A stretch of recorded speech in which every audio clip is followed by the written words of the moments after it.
میرا نام فیصل ہے اور میرا تعلق ضلع بہاولپور کے نزدیک واقع ایک گاؤں سہانوالا سے ہے۔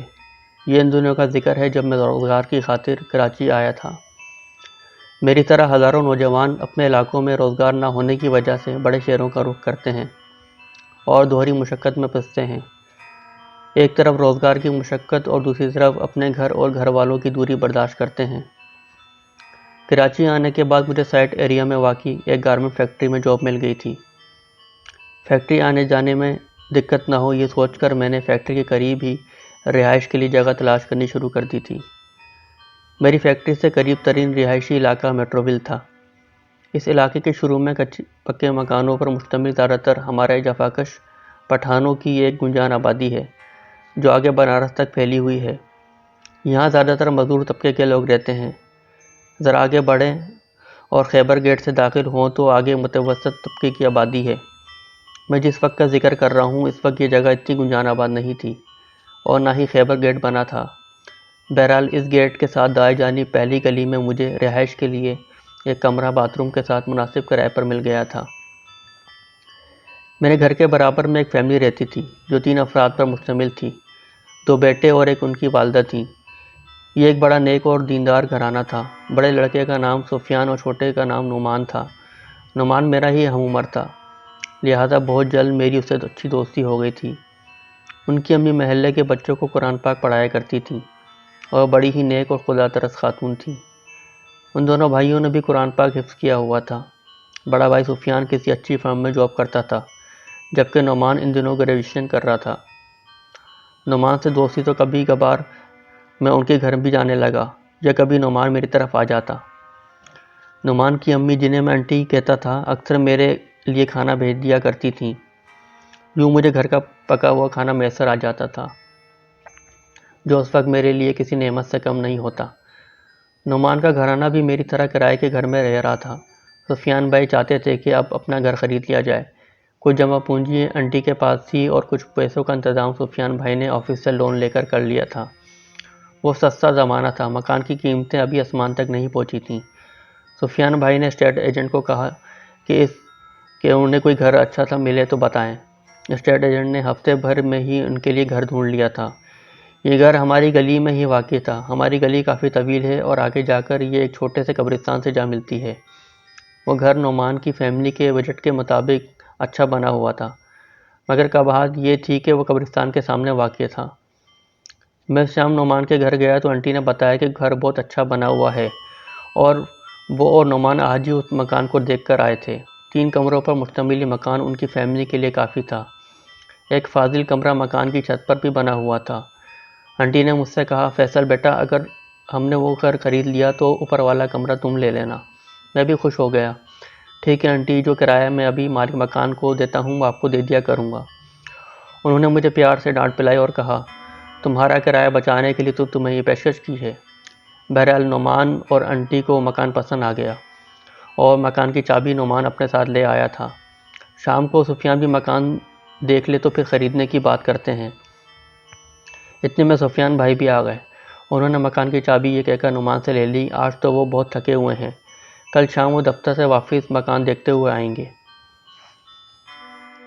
یہ دوسرے دن کی بات ہے، رات کے کوئی 12 بجے تھے۔ میں گہری نیند میں تھا، اچانک دروازہ زور سے بجانے کی تیز آواز سے میری نیند ٹوٹی تھی۔ میں نے وال کلاک کی طرف دیکھا تو 12 بج رہے تھے۔ یا اللہ خیر، اتنی رات گئے کون ہو سکتا ہے؟ یہ سوچتے ہوئے میں اٹھ بیٹھا اور تیزی سے دروازہ کھولنے بڑھا۔ جیسے ہی دروازہ کھولا سامنے آواز باختہ نعمان کھڑا تھا۔ وہ بہت گھبرایا ہوا تھا۔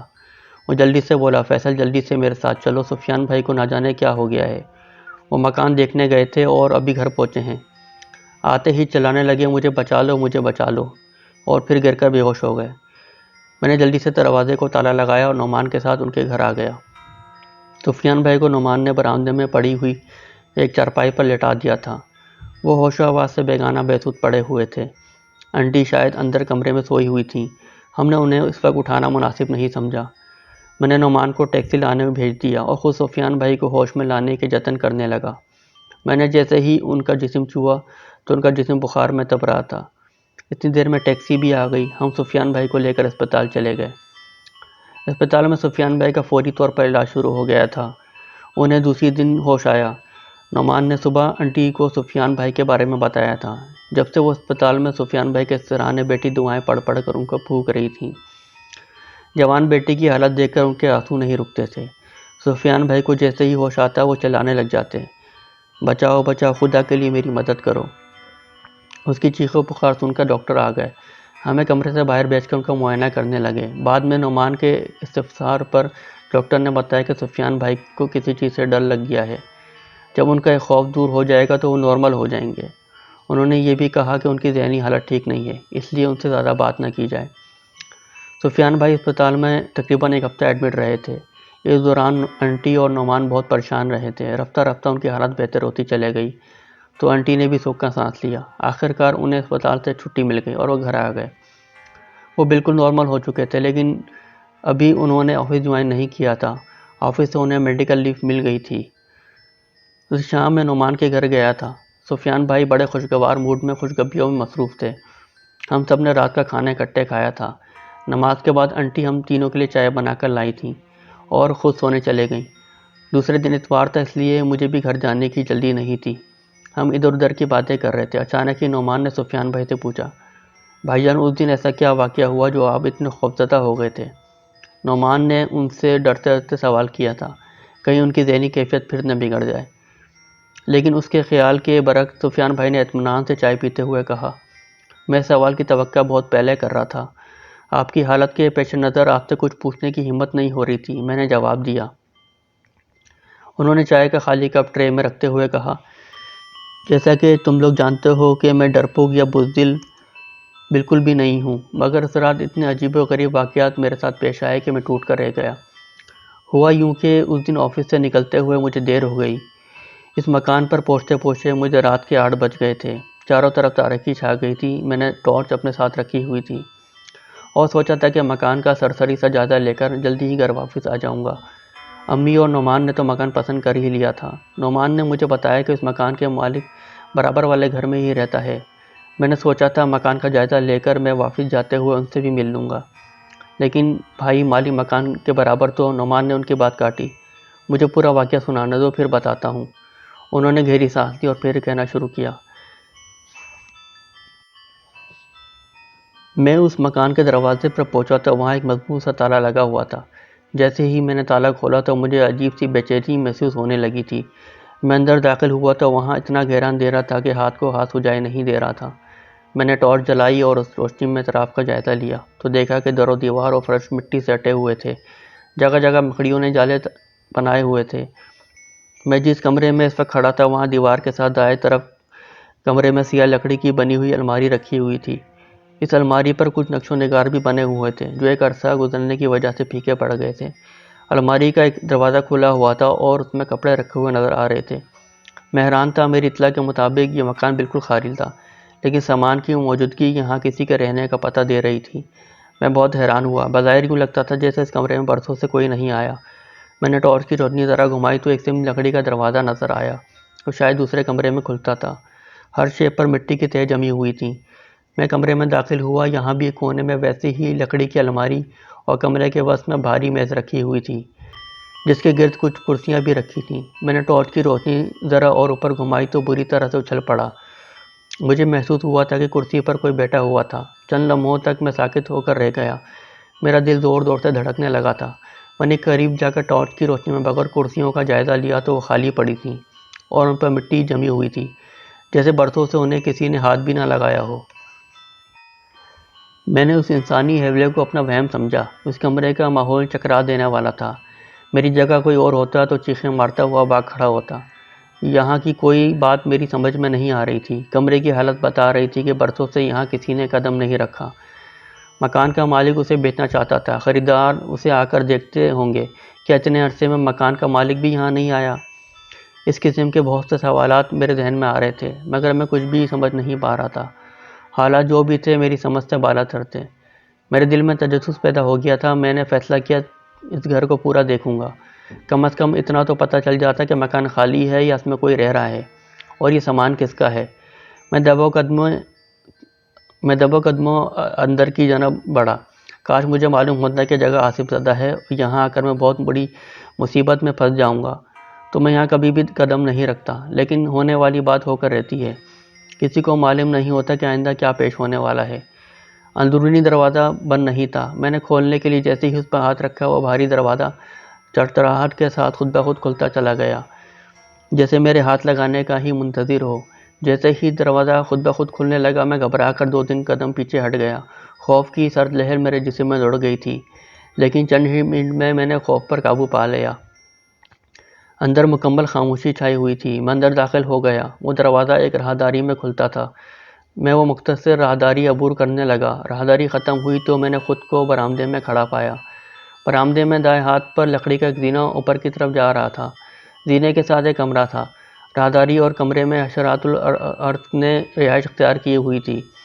میرا تجسس بڑھتا جا رہا تھا۔ چند لمحے ادھر ادھر دیکھتا رہا، پھر ٹارچ کی روشنی میں آگے بڑھنے لگا۔ میرے دماغ میں خوف کی کیفیت طاری تھی، اس میں اب مزید اضافہ ہو گیا تھا۔ جوں میں آگے بڑھ رہا تھا، خوف کی لہریں میرے رگوں پہ سرایت کرتی جا رہی تھیں۔ عجیب ویران عمارت تھی، اس کے در و دیوار سے خوف و دہشت کی لہریں نکل رہی تھیں۔ میں حیران تھا، امی اور نعمان نے اس گھر میں کیا دیکھا تھا جو اس قدر تعریفیں کر رہے تھے؟ بھائی جان، ہم نے جو مکان دیکھا تھا وہ ہرگز ایسا نہیں تھا۔ نعمان جھٹ بولا۔ سفیان بھائی، آپ آگے سنائیں، پھر کیا ہوا؟ میں نے تجسس بھرے لبے میں انہیں ٹوکا۔ انہوں نے بات جاری رکھتے ہوئے کہا، زینے کے قریب جو کمرہ بنا ہوا تھا اس کا دروازہ بند تھا۔ ایک بار تو دل چاہا کہ سب کچھ چھوڑ چھاڑ کر اس پرسرار مکان سے دور بھاگ جاؤں، لیکن دوسرے ہی لمحے میں نے خود کو سنبھالا اور تسلی دی کہ تم ایک بہادر اور دلیر انسان ہو، تم نے حالت سے کبھی ڈرنا اور بھاگنا نہیں سیکھا۔ حقیقت یہ ہے کہ اس سوچ نے میرے دل کو بہت ڈھارس بندھائی اور مجھ میں ایک نیا جوش پیدا کر دیا۔ میں نے سوچ لیا کہ اب پورے مکان کا جائزہ لے کر ہی یہاں سے جاؤں گا۔ یہ سوچ کر میں ایک نئے حوصلے سے آگے بڑھا۔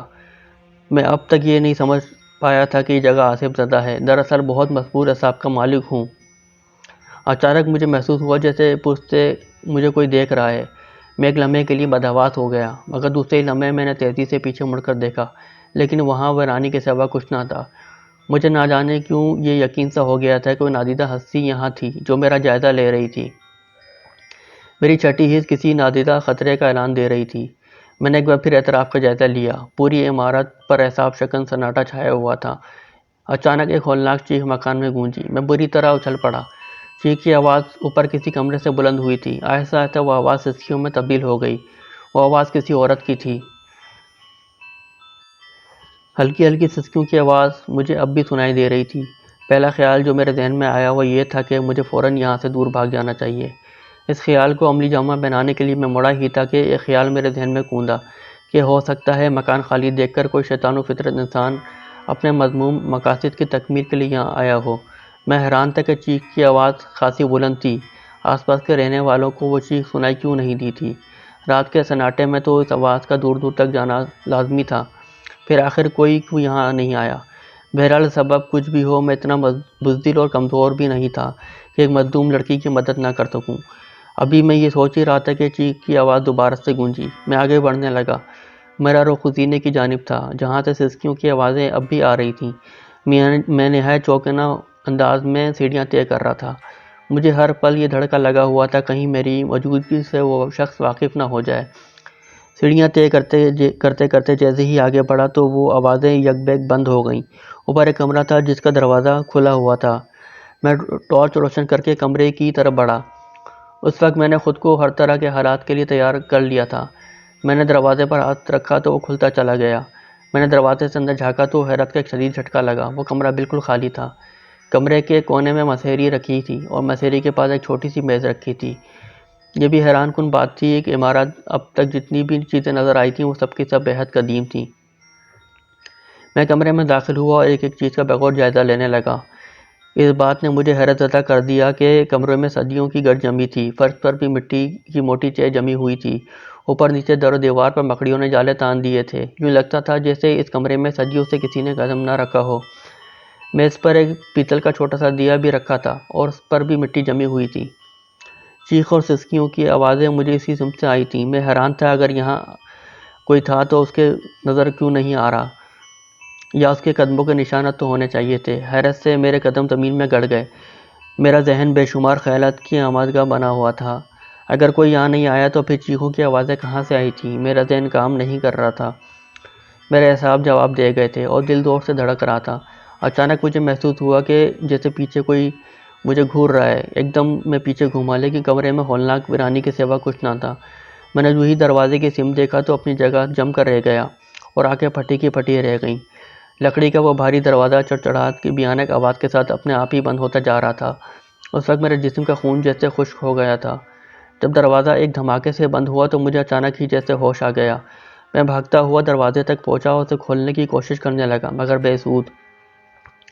یوں لگتا تھا جیسے دروازے کو باہر سے کسی نے بند کر دیا ہو، لیکن میں دروازے کو خود بخود بند ہوتے ہوئے دیکھ چکا تھا۔ اب تو میں بری طرح گھبرا گیا۔ اب شک و شبہ کی گنجائش نہیں رہی تھی کہ مکان آصف زدہ ہے۔ آصف کا خیال آتے ہی میری پیشانی پسینے سے تر ہو گئی۔ بچپن میں سنی ہوئی جن بھوتوں اور بدروؤں کی کہانیاں مجھے یاد آنے لگیں اور بے اختیار میرے ہاتھ پاؤں کانپنے لگے۔ اب مجھے اپنی غلطی کا شدید احساس ہو رہا تھا۔ مجھے تنہا یہاں نہیں آنا چاہیے تھا، لیکن تیر کمان سے نکل چکا تھا۔ مجھے یہاں سے نکلنے کی کوشش کرنی تھی، لیکن کس طرح؟ میں نے کمرے میں چاروں طرف نظر دوڑائی۔ سامنے دیوار پر ایک کھڑکی تھی جو اس عمارت کے حقوق میں کھلتی تھی۔ میں بے اختیار کھڑکی کے پاس پہنچا۔ میں باہر سے کسی کو مدد کے لیے بلانا چاہتا تھا۔ میں نے اسے کھولا، پھر باہر کچھ لوگ گلی میں ادھر ادھر جاتے ہوئے نظر آ رہے تھے۔ میں نے چیخ چیخ کر انہیں مدد کے لیے پکارا، مگر کسی نے میری آواز پر توجہ نہیں دی۔ چیختے چیختے میرا گلا سوکھ گیا تھا اور حلق میں کانٹے بھی چبھ رہے تھے۔ مجھے اس وقت شدید پیاس بھی محسوس ہو رہی تھی۔ کھڑکی کا فاصلہ نیچے سے کوئی 30 فٹ تھا۔ یہاں سے نیچے بغیر کسی مدد کے اترنا ناممکن تھا۔ یوں لگ رہا تھا کہ لوگوں کو نہ میں دکھائی دے رہا ہوں، نہ ہی انہیں میری آواز سنائی دے رہی ہے۔ میں وہاں بے بس کھڑا سوچ رہا تھا کہ اب کیا کروں۔ اچانک میری نظریں فرش پر پڑی اور میں چونک کر پیچھے ہٹ گیا۔ وہ منظر تھا ہی اتنا انوکھا اور حیرت انگیز۔ میں دیکھ رہا تھا کہ مجھ سے 2 فٹ کے فاصلے پر فرش کی مٹی پر پراسرار انسانی قدموں کے نشان بنتے چلے جا رہے تھے، یوں جیسے کوئی نادیدہ ہستی فرش پر چل رہی ہو۔ مجھے وہاں کوئی انسان نظر نہیں آ رہا تھا۔ کمرہ بالکل خالی تھا۔ میں حیرت سے آنکھیں پھاڑے دیکھ رہا تھا۔ دیکھتے ہی دیکھتے وہ نشان دروازے تک پہنچے۔ اچانک دروازہ کھلا جیسے کسی نادیدہ ہاتھ نے اسے کھولا ہو، اور وہ نشانات باہر نکلتے چلے گئے۔ میرے لیے سنہری موقع تھا اور میں تیزی سے بھاگتا ہوا دروازے کے قریب پہنچا تھا کہ دروازہ ایک جھٹکے سے بند ہو گیا اور میں اپنے ہی زور سے دروازے سے ٹکرا کر نیچے گر گیا۔ پہلے جب لوگ آصف یا بدروؤں کی باتیں کرتے تھے تو میں ان پر ہنسا کرتا تھا، لیکن اب جب خود میرا ان سے رابطہ پڑا تھا تو پتہ چلا کہ آصف کیا چیز ہوتی ہے۔ آج کی رات جو مجھ پر گزر رہی تھی اس کا ایک ایک لمحہ میرے لیے ناقابل بیان تھا۔ اس بھاگ دوڑ نے مجھے بری طرح تھکا دیا تھا۔ بھوک پیاس اور خوف و دہشت نے میرے جسم کی ساری طاقت نچوڑ لی تھی۔ مجھے حیرت تھی کہ اتنے آباد علاقے میں یہ جادو نگری موجود تھی، لیکن آس پاس کے رہنے والے اس سے ناواقف تھے۔ اچانک دروازے کی چڑچڑاہٹ سے میں چونکا۔ دروازہ خود بخود کھل گیا۔ میں نے آؤ دیکھا نہ تاؤ باہر کی سمت دوڑ لگا دی۔ میں بے اختیار باہر بھاگتا ہوا گیا اور زینے تک پہنچا تو جیسے پاؤں تلے زمین ہی نکل گئی۔ ہوش و حواس ایک لمحے کے لیے مکمل ہو گئے۔ زینے کی ایک درمیانی سیڑھیوں پہ خونخوار سیاہ بلّا کھڑا میری طرف خونخوار نظروں سے گھور رہا تھا۔ اس کی آنکھوں سے شعلے نکل رہے تھے۔ اچانک اس بلے کے چہرے پہ مسکراہٹ نظر آئی۔ میں نے ہزاروں بار انسانوں کو مسکراتے تو دیکھا ہے، مگر کسی خونخوار بلے کو مسکراتے ہوئے میں نے پہلی بار دیکھ رہا تھا۔ یقین جانیے اس بلے کی مسکراہٹ اتنی حیرت انگیز اور خوفناک تھی کہ میری سانسیں رکنے لگیں۔ میں پتھر کا بت بنا اسے گھورے جا رہا تھا۔ یوں لگتا تھا جیسے وہاں کھڑے ہوئے مجھے صدیاں گزر گئی ہوں۔ اچانک بلّا خوفناک غرغراہٹ کے ساتھ مجھ پر حملہ آور ہوا تو جیسے مجھے ہوش آ گیا۔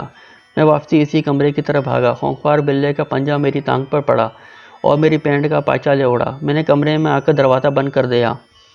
میں دونوں ہاتھ دروازے پر رکھے ہانپ رہا تھا۔ وہ دروازے پر پنجے مار رہا تھا اور میں اپنے پاؤں کی سوچ رہا تھا کہ میری قوت مدافعت کمزور ہوتی جا رہی تھی۔ اس وقت موت نے مجھے چاروں طرف سے گھیر لیا تھا۔ میں اس وقت دہشتناک صورتحال کا مقابلہ زیادہ دیر نہیں کر سکتا تھا۔ پنجے مارنے کی آواز اب بند ہو گئی تھی اور مکمل سناٹا چھایا ہوا تھا۔ میں تیزی سے میز کی طرف گیا اور پیتل کا وہ دیا اٹھا لیا۔ اب بلّا میرے سامنے آیا تو میں اس کی طرف دے ماروں گا۔ میں دوبارہ کھڑکی کی طرف گیا اور ہذیانی انداز میں مدد کے لیے چیخنے لگا، بچاؤ بچاؤ، ارے کوئی بچاؤ! یہاں تک پہنچ کر سفیان بھائی رک گئے۔ جذبات سے ان کی آواز لرز رہی تھی۔ میں اور نعمان حیرت زدہ ان کی آپ بیتی سن رہے تھے۔ سفیان بھائی کی آنکھیں سرخ تھیں اور ان کے تنفس کی رفتار تیز ہو گئی تھی۔ انہوں نے پانی مانگا۔ نعمان پانی کی بوتل اور گلاس لے کر آیا۔